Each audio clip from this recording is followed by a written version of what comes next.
Hello, everyone. Welcome to our Rock Your Purpose book club. Good leaders ask great questions. I'm Eilers-Heffner, Sapphire Ambassador, and we're going to cover chapters 9 and 10 and wrap up this book tonight. So, chapter 9, I really liked what he had to say about being what did he say? Restless. And there's that good restlessness and bad restlessness. And I think a lot of times in our normal jobs, corporate jobs we have outside of Plexus, that we have this restlessness that can be bad. Like, I don't like these decisions. I don't like this, or I'm really unhappy in my job. And so we start looking for other jobs. I mean, maybe it's just a healthcare thing. And as I was building up my Plexus business and planning to retire from being a full-time physical therapist, I was restless, but it was a restlessness that was, I think, good because I knew that I wanted more and I knew that I could provide more to people and do better. And so I do think that was a good restlessness. I think that a lot of times we just can get unsettled and it's like, oh, the grass is greener. The grass is going to be greener over here at this other physical therapist job. And that just isn't always the case. However, we definitely can, no matter where we are, choose to be a good leader, choose to be a good worker, choose to have a positive outlook. And that way we're adding value. He talks about that later on in these chapters, adding value to those around us and making the most of where we are. So, and then, I've never seen anyone quit a network marketing job when they are like earning all the prizes, ranking up, helping their team rank up. That is not what happens. And so, it's easy to think, oh, well, I'm not in the right business because I haven't had a join in 3 months, or, oh, I haven't ranked up yet, or whatever. It's tempting. I'll say it's tempting to think that, oh, I'm not doing something right. I'm not in the right business. Plexus isn't for me. That's not true. That's so not true. Y'all want to see, we used to call them white liners in our back office. And those are people that joined and then quit ordering, and current ordering people were green, and white liners were people that had turned their subscriptions off. So we used to call them these white liners. You think I don't have white liners, you guys? And I don't feel that I'm in the wrong place at all. And it just really has come from consistent work. I think that we want to just really activate belief in people, really activating that they can do this too, that they can be successful no matter where they're at. And I think this applies to not only our Plexus businesses, but in life. I commented today, or I posted today about making breakfast and lunch, and then had a schedule for myself. I have a schedule for myself and the kids, and it's not always perfect and it's not always executed all the way, but it's a schedule so that we have goals to go off of. And I think that I had a girl say, I only have one kid. I don't know how you do all of this. And I'm like, girl, it's a work in progress. It's taken time. Like, you can do this too. There's no reason why you can't set a schedule for yourself, for your household management, for your meal planning, for your grocery shopping day, for your Plexus hours, whatever that is. So really helping people believe that they can do more in their life.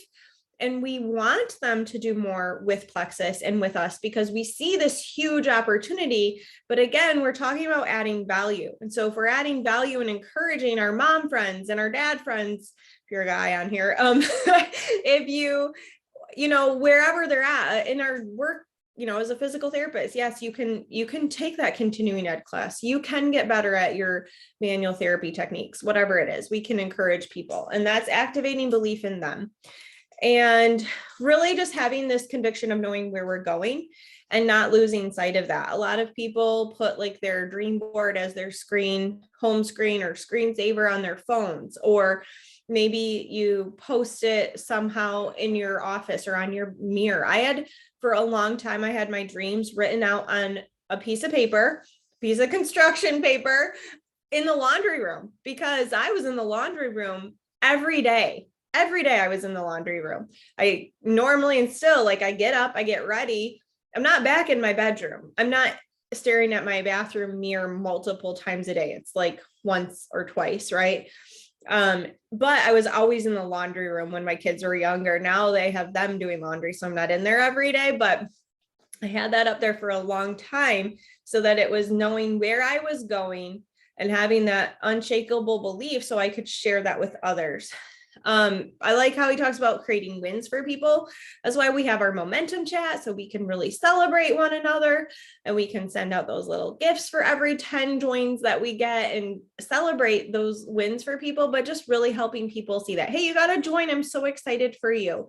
That's great. Let's get on a 3-way call. Let's get on an intro call right away. Like, harness that excitement and don't let it slip away. And then leading ourselves, he talks about that quite a bit. Leading ourselves, that came up over and over in these 2 chapters. Having the endurance to work this business, like I mentioned, it's not always going to be that we're getting a remarkable tablet every month. Like, we're not always going to have something super exciting happening that's an external stimulus, but we can create our own excitement inside, and we can work on building momentum when we don't have a natural momentum happening. You can create your own momentum. And it really also comes down to, when is the pain of staying where you're at greater than the pain of doing this, doing the next thing, doing the next hard thing, getting out of your comfort zone. So really deciding, like, I don't like having to go to the grocery store and panicking at the prices that I'm seeing. Okay. You don't have to live like that. So when that pain is so great that you decide to put more into this business, then you will see your business grow. Talking about creating leaders, developing and equipping them, and that is really how we're going to see lasting change, is when we build up leaders that do change and grow in themselves. And then it creates this lasting change. And that's why you have Fallon over here with a very, very stable and very successful business, is because she built so many leaders that she has lasting change. And we too are over here trying to create lasting change in people's lives. So really, that is super duper important. Navigating transitions. When we just went through this whole VIP startup, everyone joins in as a VIP. We had to navigate that transition. And I think we did a really good job, actually. Like, we navigated this big change in our business. And some of you don't know the old way, but we used to have people come in as ambassadors first. That was like a wholesale membership. Now everyone comes in as a VIP, and then we help them get to that ambassador level by sharing and using their referral link. So I think that went really well. We have a good thing going on that we can navigate those things. Let me just look at my notes here. Okay. So, in helping people believe that they can change, I mentioned this before, removing the barriers. So when you're in conversation with people and they're saying, I don't have time, I'm not a salesperson, I don't have support from my husband, I have a full-time job already, I have kids. Okay. Yes. Been there and done that. You guys, it really took a while to get that belief in my husband. I had belief in myself. I had belief in this business. I had belief in these products, but for him to see all of that as well took some time, and it took quite a while. So I want you guys to remember that, tuck that away, that we can still help people believe that they can change. They can do this. It doesn't matter what those barriers and obstacles are. We can help them overcome that. So, and then shifting from a me perspective to a we. So really saying, okay, who are my leaders and what are their goals this month? And what am I going to do to help them achieve these goals? How am I going to hold them accountable with them? What kind of coaching are we going to have? Because it isn't about ranking up. It's about me helping them achieve their goals, which in turn does help me achieve my goals too, right? And then the greatest legacy that we can leave is building leaders. And I think of this in Plexus, but I think of this with our kids too. I don't want my kids to just be slackers. I want them to contribute to society. I want them to harness their passions. We have a lot of conversations about a lot of topics, And we're teaching them to harness that passion and harness that belief in themselves and harness the excitement that they have about things, and helping them see that, yes, you can carry this into your life and you can be successful with that. And this is why, and helping them to see that, and honestly, helping them be a leader in their home. Like, hey, you guys can learn how to cook. You can learn how to manage a house. You can learn how to do these things too. Like, that's leaving a legacy too, because I'm sure we can all think of people in our lives that don't even know how to make a grilled cheese, So we want our people to be successful on our team and in our family. And I just think, gosh, I think how proud my dad would be of me right now. I know my mom's proud. We talk about that. She talks about it all the time. Oh, I just love listening to you talk. I'm like, Mom, it's just because I'm your daughter. No, you do such a good, she's so sweet, so sweet. And I just think, gosh, my dad would be really proud of me, right? And that feels good. That feels good. So anyway, and then chapter 10, how can I develop leaders? This is like so important, right?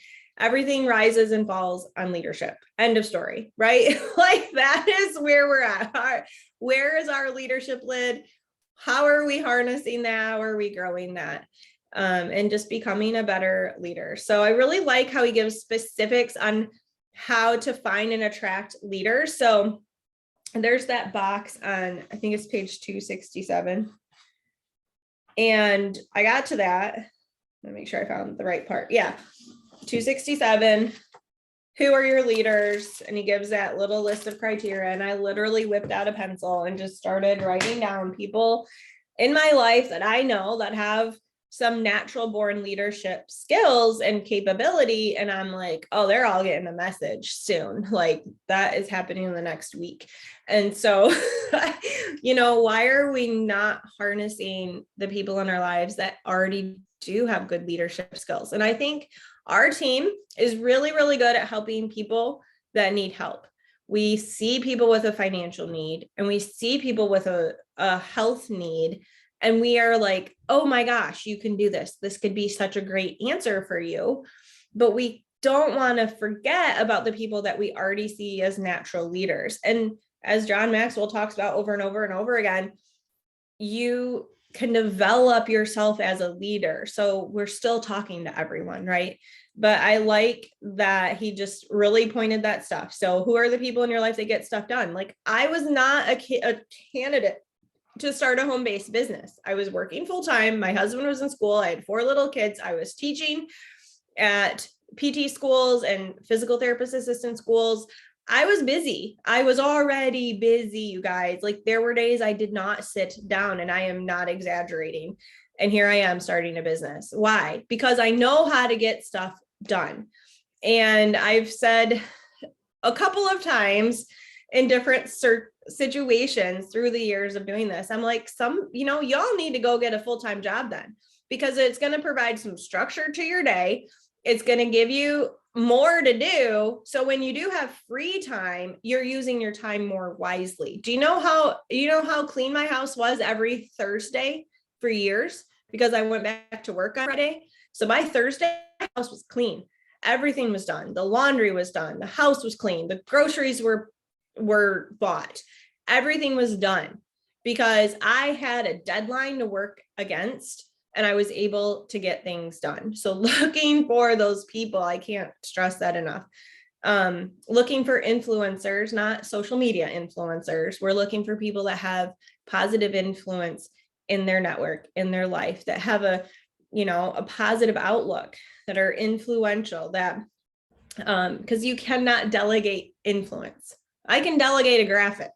I can delegate an IPA chat, keeping track of it. I can delegate a post, but I can't delegate influence, right? So think about that I loved how he said that. You can't delegate influence.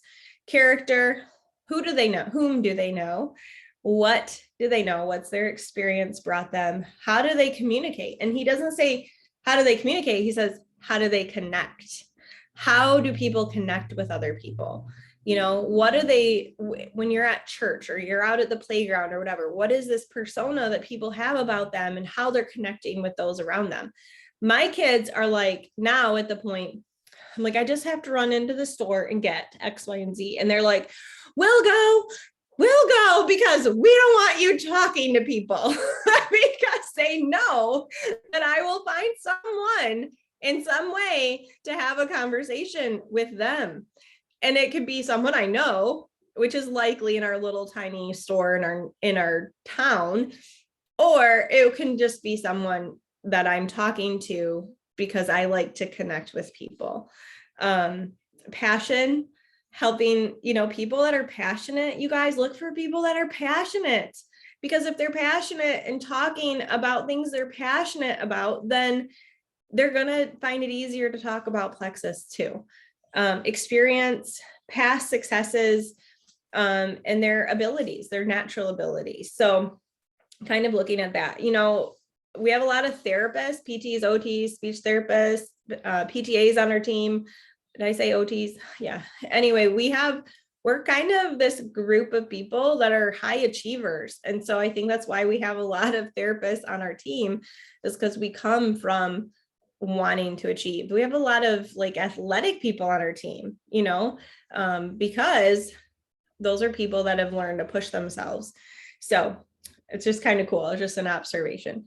Relationship building, again, really looking at how people are connecting, making sure that we are having a strong relationship with the people that we're recruiting, whether they're an already sharing or not. We want to keep that relationship strong so that we can then guide them through these leadership tasks and help them, develop themselves as a leader. And then you're looking for people that have a crowd of people around them. When you're at church, like who is everyone trying to talk to, or at the park, even who's kind of gathering towards these individuals. And you can see that even at work that happens too. And again, looking for people that are value adders, not subtractors. And if you're not purposely adding value and intentionally adding value, then you're subtracting. So, this was really evident at convention. You can see like, here's people like, we have all of our famous jewels that we're all starstruck by, and they aren't like, get me out of here, I have to go, like, don't talk to me. They are intentionally adding value to all of us because that's just who they are. And so really looking for people that are value adders. And and then looking for people that are opportunists. So they're looking, they're seeing and taking that opportunity, and they're willing to take risks. So just really looking for people that aren't afraid to go out of their comfort zone. And again, looking for those busy people that take responsibility, that follow through, that can be counted on. Who are the people in your life that you're like, gosh, I really hate to ask, but can you watch the kids on whatever time, date? And that you can count on them. They're not going to back out on you at the last second. That you can count on them. Those are the people that you're looking for. I really like how he described interest versus commitment. So when we're interested, we do the thing when it's convenient, versus commitment. We're doing it every day. We're doing it without excuses. And we're not just result driven. We're really looking to be committed to the task over time and see that compounding impact over time. So, and then again, looking at who are your leaders. So I encourage you to get out a piece of paper, put it in your IPA, however you're keeping track of your IPA, however you are keeping track of your IPA. I think I said that really fast. And write down these people that you've seen these traits in, so that you can add them to your list of who you want to talk to. Really interesting too. So developing leaders, is it an art or a science? I think sometimes we look for a cookie cutter. Even, going through, I kind of panicked a year ago, like, oh, I don't have a system. I don't have a system for developing a silver, but that's not true. But we have some people, right, that come in and are like, yeah, I'll post. That sounds great. I don't mind doing that. And they're like sitting there already thinking of their 20 people they want to talk to, and no problems, right? So they come in at that level. And then you have other people that are like, well, what do you mean I have to post about plexus? What do you mean you're asking me to post about plexus? Well, I don't know who I would talk to. So we have the system. We have our silver and 7. We have our silver and 6. We have there's posts, there's videos, there's all in the silver guide in Rock Your Purpose guides. I think it's guide 2, all things silver. You have different resources, so you know which of those to send to these people based on their level. And it's the same thing when we're helping to develop someone as a leader. Some people are more willing to jump into leadership tasks. And so we want to harness that and encourage them and go for it. I had my first 3-way call and I was like, hey, when do I get to lead one of those book clubs or something? Like legit ask that question. And well, I don't know, because Rochelle was like, I didn't ever want to lead them. That wasn't something that she wanted to do. And then 2, like, well, I don't know. We hadn't had that question before, right? So it provided an opportunity for lots of learning. So just kind of funny. Like, I love teaching and I love coaching. And so I was like, yeah, when do I get to lead one of these calls over here, right? So looking at where people are at and helping them. So it is an art, it is a science. It's helping people identify their roadblocks. We talked about that. And you're just really looking for people with a lot of emotional intelligence that are self-aware. You know, here's me over here beating myself up about X, Y, and Z.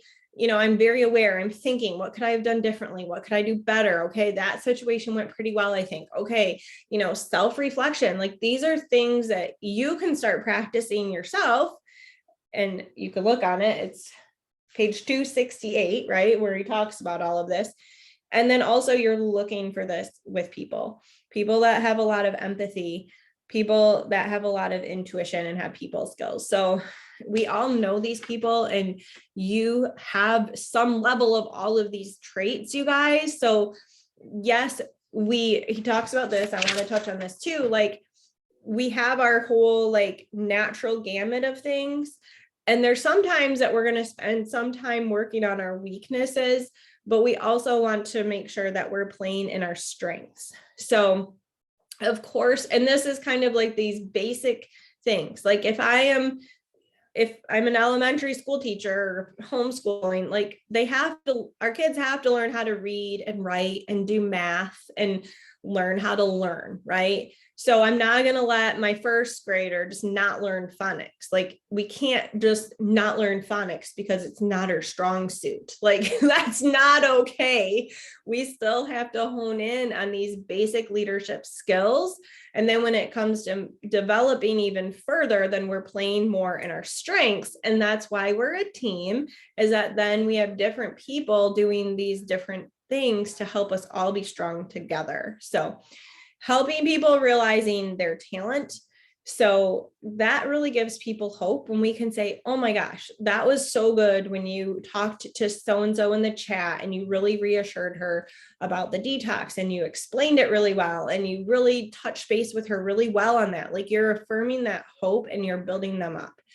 And then knowing the difference between those that want to grow and those that don't.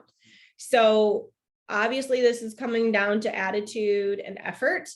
However, if you have a new join and you say, hey, let's get you posting and don't you want to be a diamond? They might be like, I don't know. Like, they don't even know what you're talking about. Okay. So we don't just come in and say, oh, well, they don't want this business and they don't want to grow because I asked her if she wanted to be a diamond and she said no. Like, you just scared them. You're like, hey, let's do this, you know? So there is this art of casting the vision and helping people see they can do this. And then there's the people that coming to you who are, you know, they're ranking up and they're like, I want to be a diamond and da, da, da, da, da. And then, you know, you're seeing some actions that don't line up with that. Now we have to have an intervention. Okay. Now we have to talk. And then reminding and helping people have the wins. Like, this is very intricate, but I don't want that statement to be misconstrued That just because someone is like, no, I don't want to be a diamond, that doesn't mean they don't want to be a diamond. They don't know what you're talking about. They don't need another job. They have a full-time job. They have a bunch of kids. They're already teaching. Like, it wasn't necessarily the first thing on their radar. So, and then again, building on strengths, identifying our strengths and increasing our confidence in this. So when we can lend our belief to people and help them to see, like, hey, this is what I see in you. This is what I see in you. And this is why you would be good at this. Then you're helping them to build their belief. So we're also going to come in and help coach our people. Getting people on 3-way calls is really helpful with that too. And our job with Plexus, with life, with our children is to work ourselves out of a job, right? It is to work ourselves out of a job. Like, I really don't fold towels, put them away. I will wash them if they're all piled up or whatever, but mostly the kids do that part too.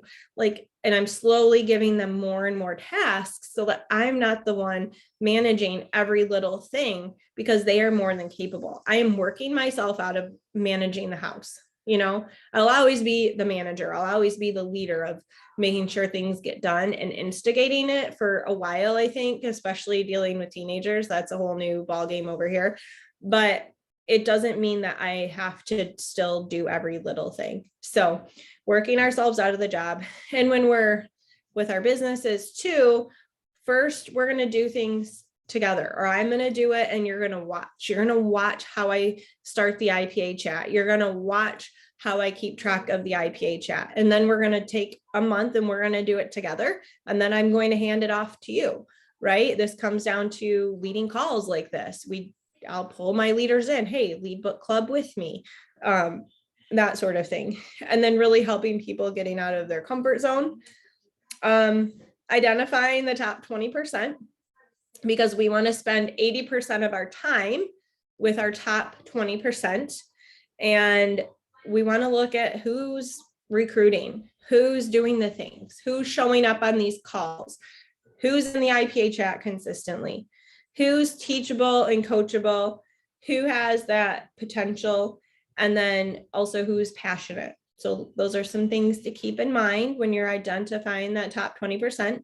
And then also asking your people, well, how much time do you think it would take to do X, Y, and Z? So being specific with this, asking people for time, their time expectation. If they say, I want to be a diamond, I want to go diamond in a year, and I want this, this, and this. And you say, well, how much time do you have to commit to that every day? And they say 20 minutes, then you're going to say, okay, that is unrealistic. So asking those questions back really does help for us to identify where we can manage that expectation and help them. Like, yeah, 20 minutes a day will certainly help you move up to gold. And then that's kind of it. That's where you're probably going to hang out for a long time, unless you're willing to put more time into this. And if you want to go diamond in a year, you're going to have to be putting in a lot of time, a lot of time. But also empowering people, we still want to empower others. We can't change them. There's only so much that we can do. We can coach, we can talk, we can train, we can give homework, assignments, like, hey, this is what I think you should work on next. What do you think? What do you think you need to hone in on? What videos are they watching? What does IPA look like? Holding them accountable, but they have to be the ones to do it, And then this is also really encouraging. We all want to raise our leadership lids and keep growing as leaders, right?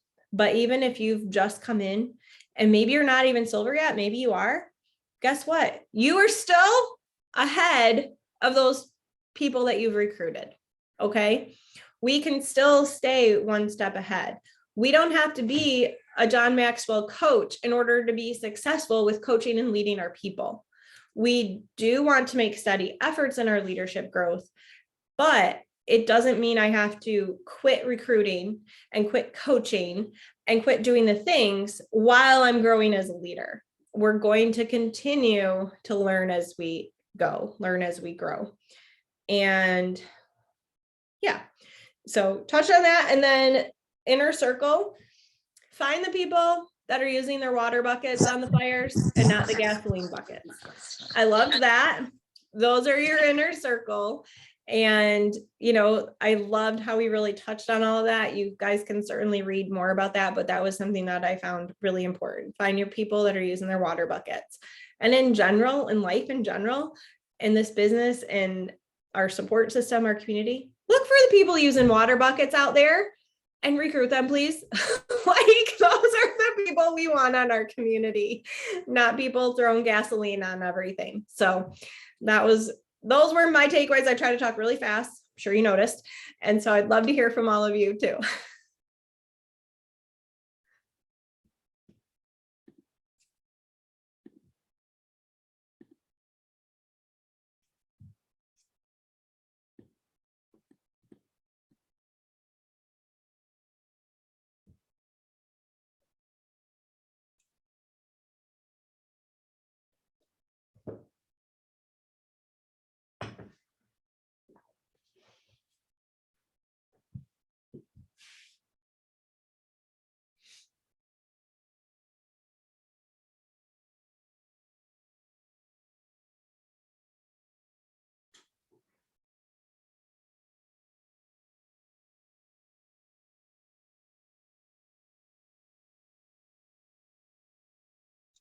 Okay, I'll go.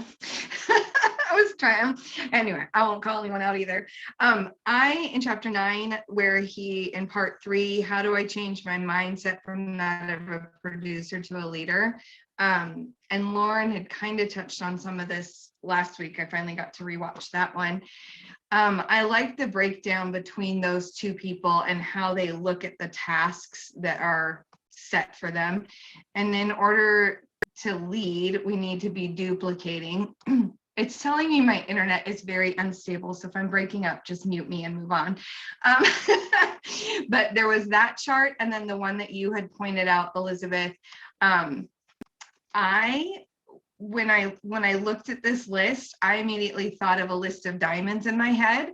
I didn't even think of the people I work with, which makes me sad that I wasn't thinking in that mindset, but I was thinking of people that I look to for leadership. And so now I definitely need to look at that list differently with the people I have doing this alongside of me, for sure. And I always hope and pray that I am being encouraging and uplifting and moving the needle forward with those on my team. And then the part about developing, being an arts and a science leaders, developing leaders, 1,000%. When we look at people, I think often we want to look at just the parts that we can see, the parts that they say verbally to us, or the parts that they're posting about their life. And I think as leaders, it's important, and I've been watching a few things about coaching this week, it's important to dig deeper and do what this book has been telling us to do, to ask more questions. Because you're right, I would love everybody to be on stage with me next year as Jewels and Diamonds, those who are currently sharing and working their businesses on my team, those who haven't even joined me yet, right? I don't want to walk on the stage by myself, right? That is not what we're here to do. But I think it's important to know what other people want too. Because if you're coaching or trying to encourage someone into activity that is a Jewel level activity, but they're comfortable wherever they might be in the process, it's about asking those questions. So definitely, and when they say no to Diamond, like you were saying, it's not like they're saying no forever. I mean, Christina, just in the video I was watching last week when we got back from convention, because I had lots of time laying in bed last week, talked about how it took her 18 months to take Brittany seriously about the opportunity being worth her time, because she had a good life and a good career and good money being a teacher and all the things. And it wasn't that she was saying no forever. She just didn't know what she didn't know. And Rochelle has said that to me about so many things over the last 5 years. People just don't know what they don't know. When it comes to the product, first and foremost, right? They just don't know that gut health is so important, but even more so about the business, because now gut health is such a buzzword that I feel more and more people are open to even having those conversations. But when we're talking this opportunity, when I tell people that I have access to Fallon, who's a six-figure a month earner, they're like, really, you have access to her? Like, and I'm like, yeah, because she wants to see me have the success she has had. She wants that for everybody. And so I do love that about our leadership, all the way up. Is just, we have some really good people to learn from. Great. And I love learning from you too, Elizabeth. Thank you for everything you shared tonight.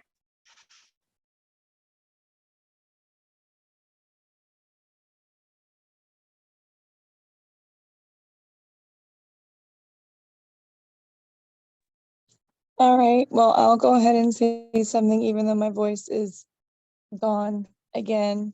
I don't know what's up, but I'm not sick, I promise. But yeah, you're right, Nicole. That was me. I did not know about the business. I did not want the business. I did not think I had time for the business. And when Fallon would make comments about, oh, well, when you get to Emerald, and I'm going, hold up, who said anything about Emerald? You know, like I was really excited to see her growth, even though I didn't really understand it all. But it just wasn't something that I personally was looking for.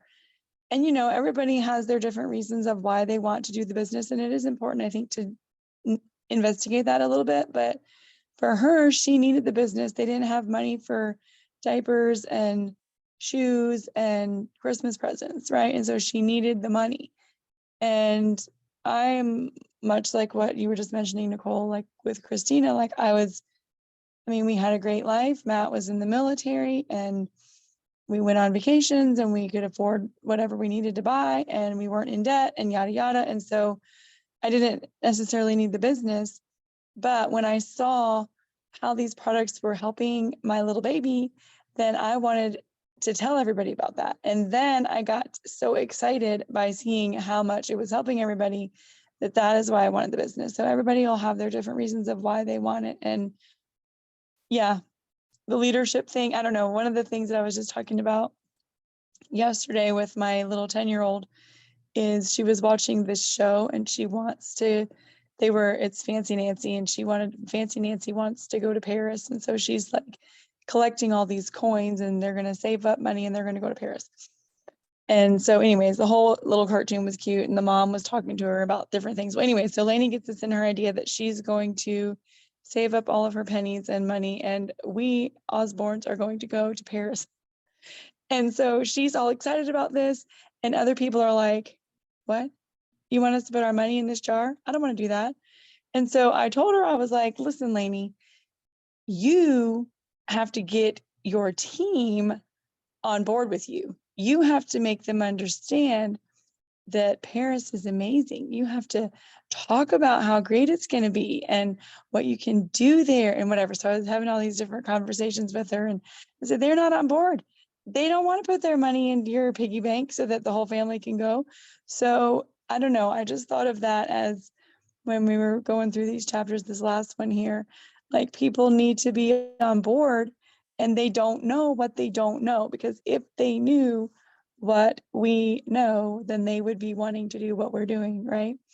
So anyways, and just his quote, leadership is getting people to work for you when they are not obligated.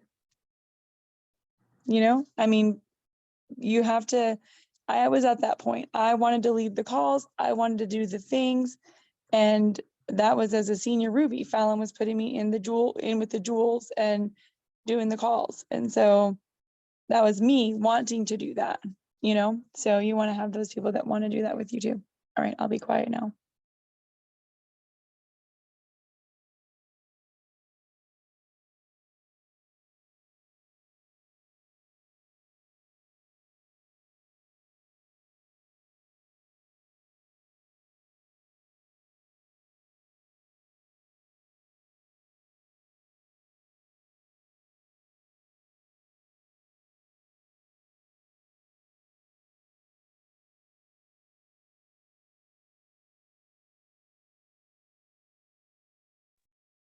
Okay, I just can't take the uncomfortable silence. So I have to say something. It just makes me so uncomfortable.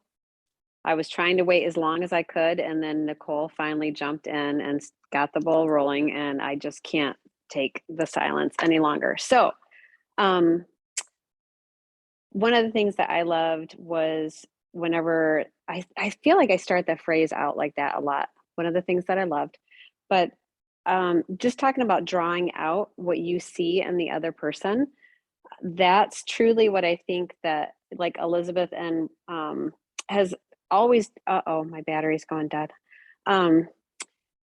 That's what Elizabeth has always done for me, but she also brought Rochelle in at a certain point to help me, to help cast the vision even at a certain point where Elizabeth knew that I was struggling. So those three-way calls with like your upline, I think are very valuable because both of you two really were able to pour into me and help draw out in me, kind of help me overcome some of my objections as to why maybe I, couldn't be more assertive whenever I was reaching out to people, and maybe overcome some of my fear about what other people would think of me or what they would think my motives would be or something like that. You both just were really able to help pour into me that way. And so I've learned a lot from the two of you and even other calls that I've heard about really seeing the potential in somebody. We do that all the time anyway, right? We do that with our kids. We do that with our coworkers. We do that with our friends. We see potential in them whenever they can't see the potential in themselves. So I really liked how, it was saying that, how really like developing the leader in somebody else and looking for that. But the people who you have on your teams now, they have it there too. It's just finding a different way to help draw that out of them. And your upline is a great person to be able to help you do that.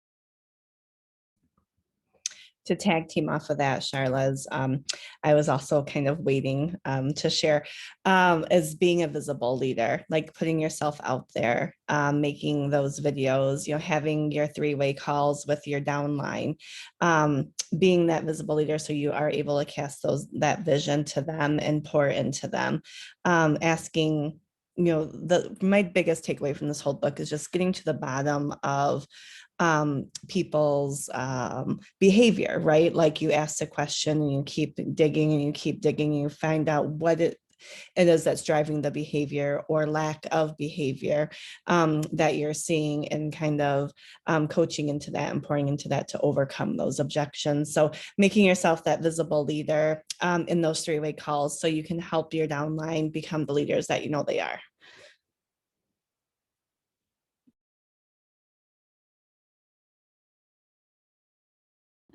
And I think that is super valuable too, to help to get the buy-in, to get to the bottom, because for 20 years as a therapist, I'm like, do you want to go home or not? I mean, that is essentially the conversation that we would have, like we have this, I'm the professional, I'm the healthcare provider. You're in the hospital and you're stuck in this bed with a repaired fracture and tubes sticking out of you all over the place and nothing on but a gown. And so it's a very vulnerable spot. And so when I come in and say, hey, I'd like to help you do this, tell me what kind of obstacles we might have and to get you home, how many stairs, who's home to help you, how much did you walk around before? Okay, great. Well, let's start with this. I mean, yeah, people would tell me no. And I'm like, well, I can leave, but I have found that I help people get over their soreness that they're experiencing quicker if we move around even a little bit. And I'm here to help you every step of the way. We don't have to go walk a marathon today, but I'd like to help you start moving so that every day it gets easier. like, yes, I'm talking to them and educating them and all of that, but basically I'm saying we are doing something, with my children. Well, I don't want to go clean the toilet. Well, I am so sorry you don't want to clean the toilet, but we're still going to do our chores. It might be that we switch chores with kids or whatever the case may be, but still there's certain like, yes, we're doing this. And in Plexus, I'm not just going, yes, you're doing this, unless you're Jackie. And I'm like, yes, Jackie, you're doing this at certain points. She's not on here to defend herself, but she had trouble with her phone today, you guys. So anyway, just like, I have to get the buy-in. I have to get down, like Rochelle said, to the bottom of the behavior and help people come to their own conclusions to decide to make that change. So yes, I'm there to walk them through every change. I'm there to help them believe that, yes, you can make changes. I'm here to instill all of that belief. I'm here for you to borrow my belief, but it isn't that same, like, I'm the healthcare provider, you have to do this kind of idea, right? So, and I still think that at some points we have that influence with our team to say, hey, like, you can do this, like, just do it. You can say just do it. You can kind of say, yeah, just do it, right? But really the big issue is helping people come to their own conclusions and want this for themselves more than we want. And another powerful statement that you can say to someone is, I think I want this more for you than you want for yourself, because then they're going to go, well, no, I do want this. I do want to grow my business. And so then it does open another opportunity for you to say, okay, then what is your next action step? And just asking, it's hard. It's hard for me to ask questions sometimes, because I would rather just say, well, this is what you need to do. Like, like, this is what I see that you need to do. So just go do it. Right. I admit that. And so I'm definitely working on that as a leader myself. And I'm excited that we've done this book and I have it on my Audible now, so I can re-listen to it and stuff too. So anyway. I think that's because sometimes that's just how we are in our own life, right? Like, we get to that point where it's like, somebody just tell me what to do. So then we're over here like, let me just tell you what to do, because I don't have time to beat around the bush. I don't know. I think it's just some of that personality comes out, but.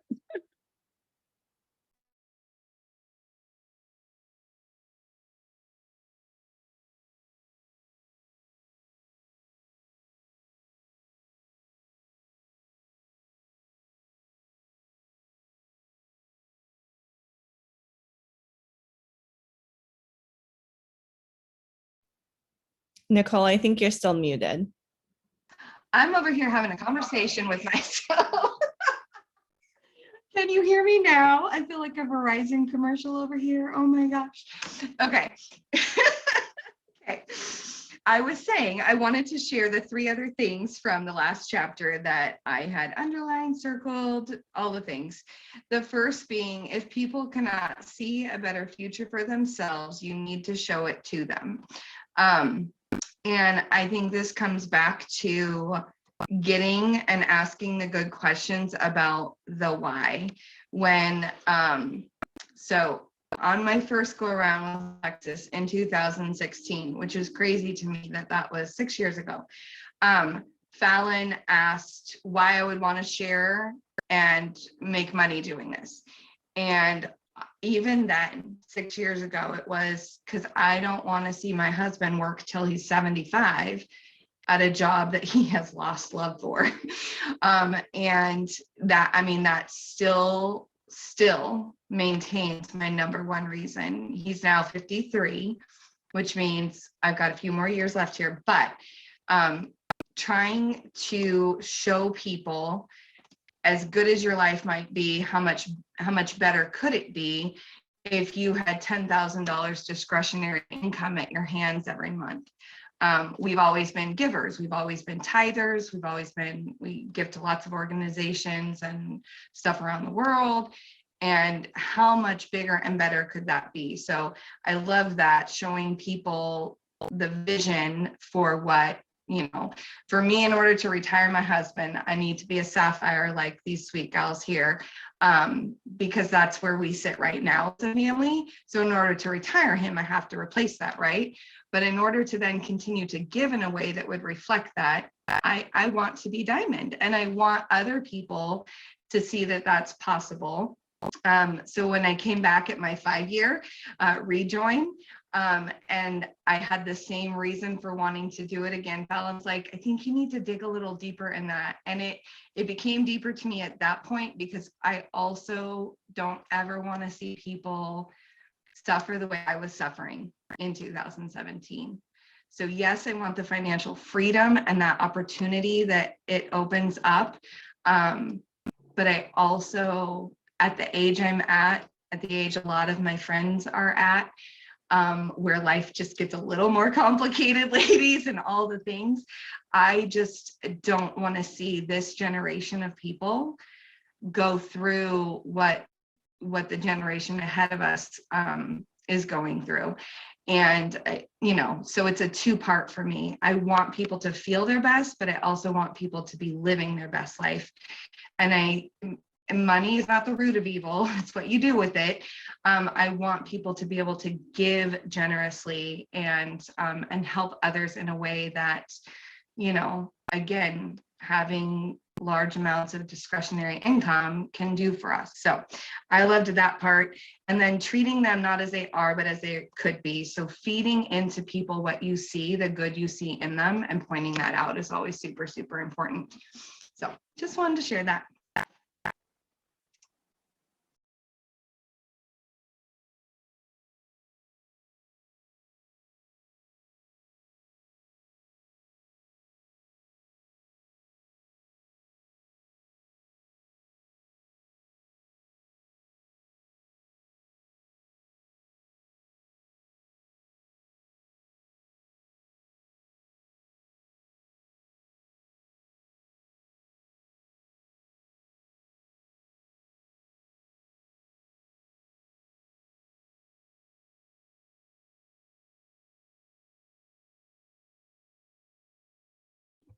All right, you guys.